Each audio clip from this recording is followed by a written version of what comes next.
रात का समय था। अयोध्या नगरी दीपों की रोशनी से जगमगा रही थी। लंका विजय के बाद पूरे महल में उत्सव का माहौल था और हर कोई अपने प्रिय राम को देखकर आनंदित था। राजसभा में बड़े बड़े राजा, अर्षि और योद्धा उपस्थित थे। सभी प्रभु राम को उपहार भेंट कर रहे थे।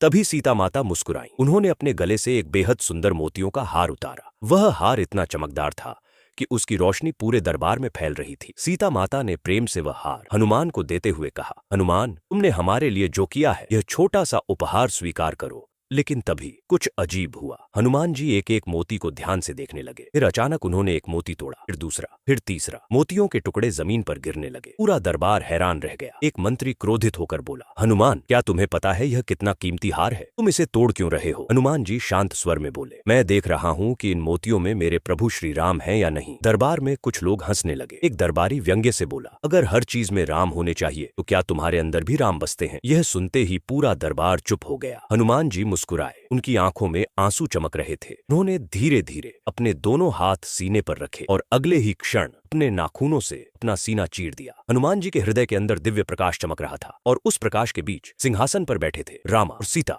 यह दृश्य देखकर कई लोगों की आंखों से आंसू बहने लगे। दरबार में बैठे सभी लोग भावुक हो गए। राम जी तुरंत अपने सिंहासन से उठे और हनुमान को गले लगा लिया। राम जी की आंखें नम थीं। उन्होंने भावुक होकर कहा, हनुमान, संसार में तुम जैसा भक्त कभी नहीं होगा। उस दिन पूरी अयोध्या ने समझ लिया कि सच्ची भक्ति दिखावे में नहीं होती। सच्ची भक्ति वह होती है जहां दिल की हर धड़कन में सिर्फ भगवान बसते हैं। प्लीज कमेंट जय Shri Ram and subscribe for more.